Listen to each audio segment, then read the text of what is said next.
반갑습니다. 무더운 날 건강하세요. 네.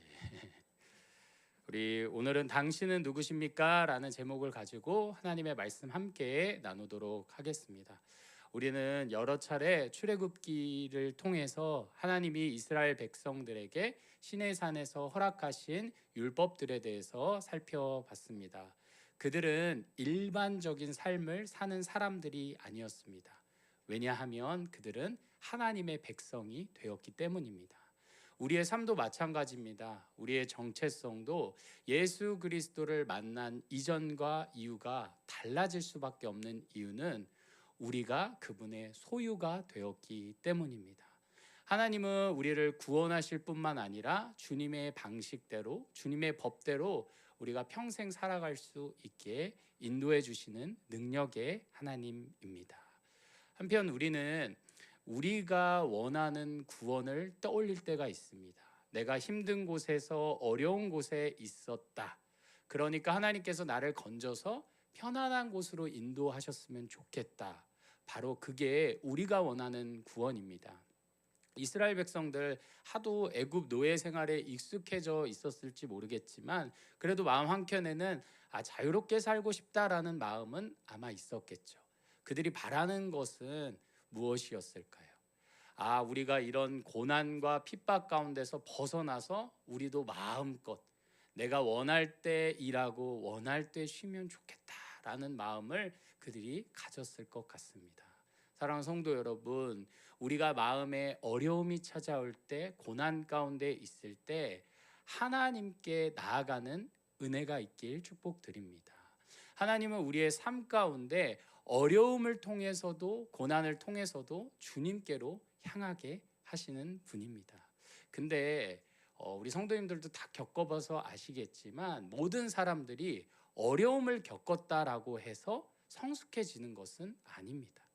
어려움과 고난이 있다고 해서 사람들이 다 마음의 그릇이 넓어지는 것은 아닙니다. 똑같은 일을 겪었는데 어떤 사람은 마음이 더 날카로워지고 사람들을 향한 그 날카로운 시선이 그대로 있는 사람들이 있고 어떤 사람들은 그 어려움 가운데 그 교만함을 내려놓고 겸손함으로 나아가는 사람들이 있습니다. 세상 사람들은 그것을 자기 자신의 마음가짐에 따라 달려 있는 것으로 이야기하지만 우리 그리스도인들에게 그 고난 그리고 고난을 겪고 나서의 삶의 변화는 모두 하나님께 달려 있습니다. 우리는 하나님께로 나아가는 시선을 배워야 합니다. 우리가 어려움 가운데 있을 때 즉각적으로 갖고 싶은 생각은 여기서 벗어나 내가 원하는 낙원으로 가고 싶지만 하나님이 우리에게 허락하시는 방식은 거기서 건지셔서 주님이 인도하시는 길로 하나님은 우리를 이끄십니다. 만약에 우리가 정말 고통 가운데 있을 때 그때는 숨통만 트였으면 좋겠다. 벗어났으면 좋겠다라고 생각을 하는데 사람의 마음이 참 간사해서 어려움 가운데 건지면 그 다음엔 어떻게 되죠? 이제 여유가 생기면 이제 컴플레인도 좀 하고 이거는 아닌데 싶은 이야기를 하는데 우리 고난 가운데 있었을 그 갈급한 심령을 늘 기억하는 우리가 되길 축복드립니다. 맞아. 그때는 살려만 주시면 감사하다고 했어. 그 사람과의 관계가 너무 어려워서 그것만 회복된다면 내가 뭐든지 한다고 했어. 우리 아이를 고쳐만 주신다면, 우리 아이를 제발 집으로 돌아오게만 해주신다면 나 주님께 다 바칠 거야. 근데 어떻게 되죠? 네, 마음의 여유가 생기면 욕심도 생기고 바라는 바도 생깁니다. 우리 아이들이 크게 아프면 부모님이 뭐라고 보통 이야기를 하죠? 건강하게만 자라다오. 엄마는 소원이 없다. 그러고 그 소원 외로 다른 거 가지시지 않으셨던 어머님들 계실까요? 아니, 분명히 건강하게 살았으면 좋았는데 갑자기 이것도 좀 하고 너희 이것도 좀 하고 이렇게 마음이 나오는 이유가 우리는 그때 그 고난에 갈급한 그 심령이 상황에 따라 바뀌면 다시금 우리 자신의 기준을 따라 우리가 바라는 낙원을 꿈꾸게 되어 있기 때문입니다. 이스라엘 백성들이 그래서 이 길이 어려웠던 겁니다. 우리가 생각했을 때는 아니 죄송합니다. 10가지 재앙도 겪고 그렇게 기적을 다 겪었으면 그 중에 내가 하나만 겪었어도 나는 예수님 평생 믿을 것 같은데 그들은 참 완악하다. 어떻게 그렇게 하늘에서 만나가 내려도 하나님께 불평불만을 할까? 왜 그들의 여정이 힘들었냐 하면 그들은 구원을 바라긴 했지만 가나안 땅으로 가길 바라진 않았습니다. 그들은 구원을 원했지만 하나님의 백성으로 새롭게 정결해져서 가는 그 길은 싫었습니다. 자기가 원하는 그 길이 있었기 때문입니다. 하지만 하나님께서는 시내산에서 그들에게 율법을 주시면서 그들이 누구인지, 그들의 구출함에서부터 그들이 가야 할 곳, 그리고 그 곳에서의 평생이 하나님에게 달려 있다라는 것을 끊임없이 이야기해 주셨습니다. 오늘 본문은 우리가 몇 주간 쭉 살펴봤던 그 율법에 대한 결론부와 같은 이야기입니다. 우리 20절 다 같이 읽도록 하겠습니다. 시작. 내가 사자를 내 앞서 보내어 길에서 너를 보호하여 너를 내가 예비한 곳에 이르게 하리니. 아멘. 왜 이게 갑자기 튀어나온 듯한 이야기냐면 지금까지 노예를 어떻게 다뤄야 하는지, 절기가 어떤 건지, 그리고 유교병과 피를 같이 들이면 안 되는지 이 얘기를 하다가 갑자기 이 얘기를 하게 되는 겁니다.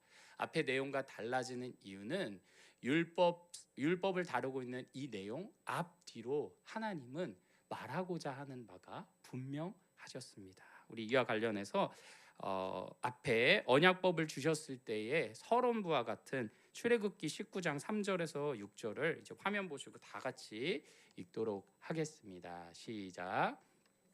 하나님 앞에 올라가니 여호와께서 산에서 그를 불러 말씀하시되 너는 이같이 야곱의 집에 말하고 이스라엘 자손들에게 말하라. 내가 애굽 사람에게 어떻게 행하였음과 내가 어떻게 독수리 날개로 너희를 업어 내게로 인도하였음을 너희가 보았느니라. 세계가 다 내게 속하였나니 너희가 내 말을 잘 듣고 내 언약을 지키면 너희는 모든 민족 중에서 내 소유가 되겠고 너희가 내게 대하여 제사장 나라가 되며 거룩한 백성이 되리라. 너는 이 말을 이스라엘 자손에게 전할지니라. 아멘. 우리는 율법에만 집중할 때가 있습니다. 내가 이걸 해야 돼. 주일 성수를 해야 돼. 봉헌은 이렇게 해야 돼.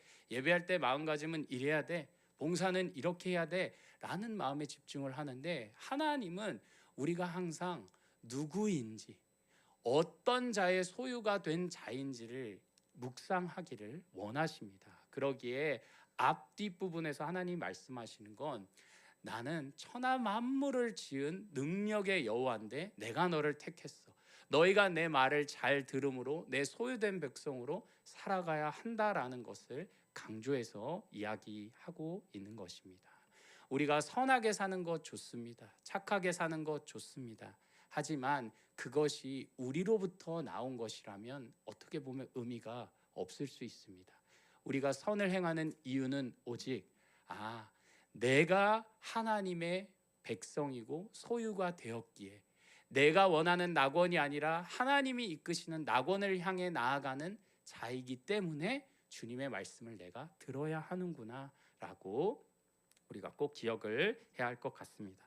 오늘 본문에서 내가 사자를 내 앞서 보내어 라고 하고 21절에 보면 너희는 삼가 그의 목소리를 청종하고 그를 노엽게 하지 말라. 그가 너희의 허물을 용서하지 아니할 것은 내 이름이 그에게 있음이니라 라고 되어 있습니다. 여기서 말하는 사자가 누구인지에 대해서는 여러 가지 또 해석이나 의견이 있을 수 있습니다. 천사이기도 하고 하나님 그 자체를 드러내는 것이 아닌가 싶기도 하는데 우리가 이 본문을 통해서 뚜렷하게 알아야 할 것은 하나님은 그의 소유된 백성에게 임재하신다라는 것입니다. 하나님의 임재가 우리를 앞서 우리의 삶 가운데 우리를 이끄시고 인도하신다라는 그 사실을 우리가 꼭 기억해야 합니다. 그런데 우리는 매일매일 살아갈 때 이런 생각을 할 때가 있습니다. 하나님 어디 계시지? 쉬고 계신가? 아니면 저 권사님 위주로 일을 하고 계신가? 아니면 너무 바쁘다 보니까 두 가지 일을 다 못하시나? 내 삶에서는 왜 임재함을 안 하시지? 라고 생각을 할 수 있는데, 사랑하는 성도 여러분, 하나님은 우리의 가는 길에 앞서 우리와 영원토록 함께 하시는 능력의 하나님이십니다. 그 임재함이 있기에 우리는 소유가 된 백성입니다. 만약에 하나님께서 너희 천국 갈 거야, 내가 법적으로 땅땅땅 쳤어, 그러니까 내 소유야 라는 것으로 끝난다면 우리 외로워서 어떻게 살까요? 하나님이 우리가 그의 소유라고 이야기하셨을 때 하나님은 우리 가운데 항상 함께 하십니다. 어디 계실까요? 우리 안에 살아 계십니다. 임마누엘 하나님이, 그 하나님이 친히 우리 가운데 거하심으로 우리는 그의 소유가 되었고 그와 걸음을 맞춰서 가는 자가 되었습니다. 그리고 하나님께서 이야기하시는 것은 내가 너희 안에 있다, 너희가 내 소유다, 그러니까 행복해, 안심해로 끝나는 게 아니라 그러니까 내 말에 청종해, 그러니까 내가 앞서서 쭉 설명한 율법의 정신과 그 뜻을 모두 지켜야 해. 왜냐? 너희가 내 소유이기 때문이야. 하나님께서는 이렇게 우리와 함께 하십니다. 우리 주님의 소유가 된 백성으로서 주님이 이끄시는 주님의 낙원으로 가실 준비가 되셨을까요? 아무도 안 되셨는가? 우리가 원하는 천국이라면 얼마든지 탈출해서 도망가고 싶겠지만 하나님이 원하시는 그 길은 슬픔이 있고 어려움이 있고 고난이 있습니다. 하지만 예수 그리스도께서 그 모든 고난 가운데도 끝내 걸어가신 생명의 길을 우리는 걸어가는 줄 믿습니다. 그래서 우리가 오늘도 선하게 살길 바랍니다. 막연하게 선하게 사는 게 아니라 선하게 사는 삶은 하나님의 말씀에 청종하면 그것이 선한 삶입니다.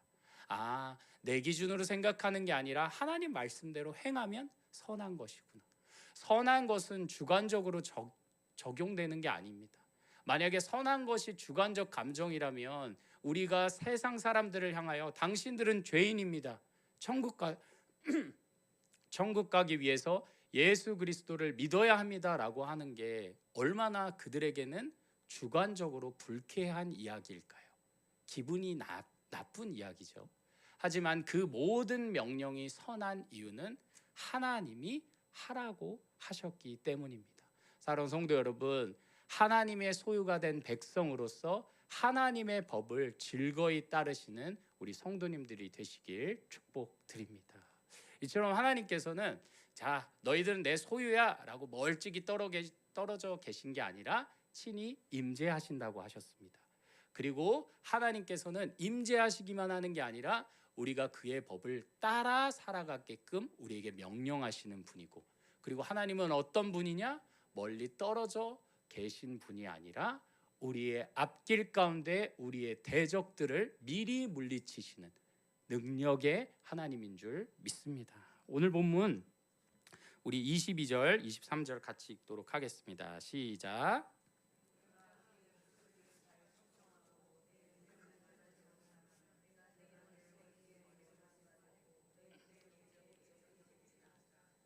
내 사자가 내 앞서 가서 너를 아모리 사람과 헷 사람과 브리스 사람과 가나안 사람과 히위 사람과 여부스 사람에게로 인도하고 나는 그들을 끊으리니. 아멘.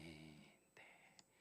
이것이 바로 하나님이십니다. 이분이 바로 하나님이십니다. 멀찍이 우리를 구원하시고 우리가 잘 사는지를 관망하시는 분이 아니라 친히 임재하시고 친히 살 길을 명령하시고 친히 대적들을 부수시는 분이 바로 하나님입니다. 자, 우리 매일매일 기도해야 합니다. 믿으시죠? 왜 기도해야 할까요? 적적해서 기도를 할 수 있을지도 모르겠습니다. 왜 기도를 해야 하냐면 매 순간 우리 앞에는 원수가 있기 때문입니다. 매 순간 우리 안에는 하나님이 이끄시는 낙원을 탈출하게끔 만들고 싶은 그러한 상황들이 매일매일 놓여져 있기 때문입니다. 대단한 원수나 대단한 대적이 아닌데 남편의 그 말 한마디로 아유 인생 아유 헛헛해서 뭐하러 사나, 내 교회 가서 뭐하나 싶은 생각이 들고, 성도님들이랑 교제할 때 기분 나쁜 말을 들음으로 아유 난 이제는 이 길 못 갈 것 같아, 셀 모임도 내가 갈 수가 없을 것 같아. 어떤 거죠? 우리의 마음의 작은 부분을 흔들어서 하나님의 길로부터 이탈하게끔 하려는 것이 대적들이고, 그 대적들은 쉬지 않습니다. 대적들의 그 공격이 쉬지 않기 때문에 우리는 일어서서 준비를 해야 합니다.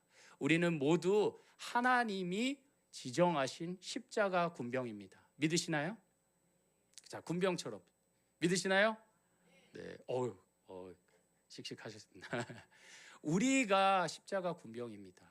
우리 앞에 매일매일 하나님 이 길은 싫어요, 이런 구원이라면 너무 싫어요, 차라리 지옥이 좋았겠어요, 애굽이 좋았겠어요, 왜 나는 이렇게 참아야 돼요, 힘들어요, 왜 내 마음이 이렇게 무너지면서 나는 이 길 가야 돼요, 싫어요, 내가 원하는 낙원으로 갈래요, 내가 원하는 구원으로 갈래요 라고 하는 우리이기에 하나님은 우리에게 오늘도 기도하라고 명령하십니다.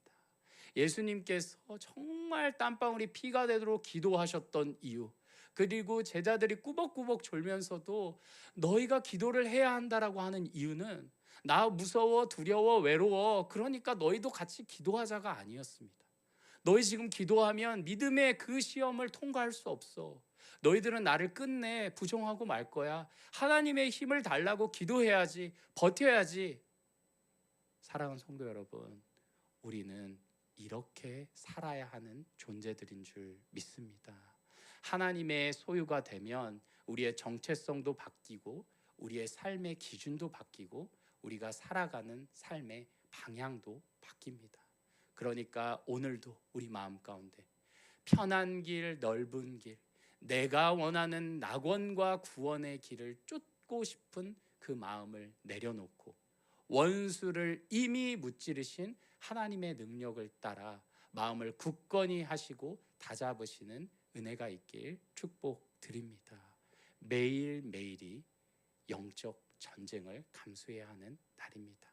그래서 혹시라도 오늘 우리 마음 가운데 내가 가족들의 문제로 마음이 상해서, 자녀들의 문제로 낭망이 돼서, 아니면 성도님들과의 문제로 내가 상처를 입어서 하나님께 드려져야 할 예배를 포기하고 싶은 우리의 마음이 있다면 모든 것 넉넉히 위로하시며 끝내 우리가 그 길을 가게끔 마음을 돌이키시는 하나님께 부르짖는 우리가 되어야 할 줄 믿습니다.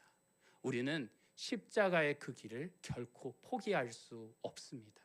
끝내 원수를 사랑하고 끝내 하나님께 붙잡혀 있음으로 말미암아 영광의 생명을 누리게 될 우리 모두인 줄 믿습니다.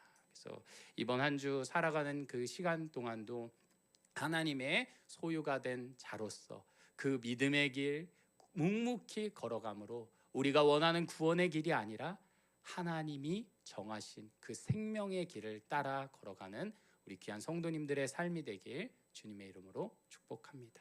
기도하도록 하겠습니다.